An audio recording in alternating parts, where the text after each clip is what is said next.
11 ذی الحجہ ہے آج، اور آج ہم دوسرے دن کی رمی کرنے کے لیے جا رہے ہیں۔ رواں دواں ہے جمرات کی طرف، کافی رش لگا ہوا ہے، دیکھیں سامنے کافی رش ہے آج بھی۔ اور یہ حالانکہ یہاں پر شام 5:30 کا ٹائم ہو رہا ہے، اور یہ سامنے ہمارے گروپ کا بورڈ بھی چل رہا ہے۔ یہ تیسرے دن کی رمی آج کی ہے، اور اس سے فارغ ہوئے عصر سے کچھ پہلے، اور اب واپسی کے راستے میں ہے۔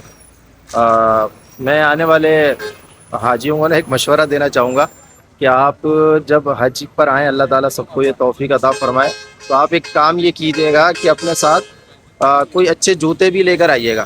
جیسے میں بھی جو ہے نا وہ جوتے لے کر آیا ہوں، میں آپ کو دکھاتا ہوں۔ جوتے ضرور لے کر آئیں، کیونکہ جب آپ احرام کی حالت سے باہر ہوں گے تب بھی آپ کو پیدل بہت زیادہ چلنا ہے، اور پیدل جب چل بہت کام آئیں گے، لہٰذا جوتے ضرور لے کر آئیں۔ آج 12 ذی الحجہ ہے اور صبح کا وقت ہے، اور یہ ہمارے خیمے کے اوپر کبری فیصل ہے، وہاں سے کھڑے ہو کر یہ مینا کا منظر دیکھیں۔ یہ سارا مینا، سامنے یہ جمرات کمپلیکس ہے، یہ والا، یہ جمرات کمپلیکس ہے سارا کا سارا، یہ مینا۔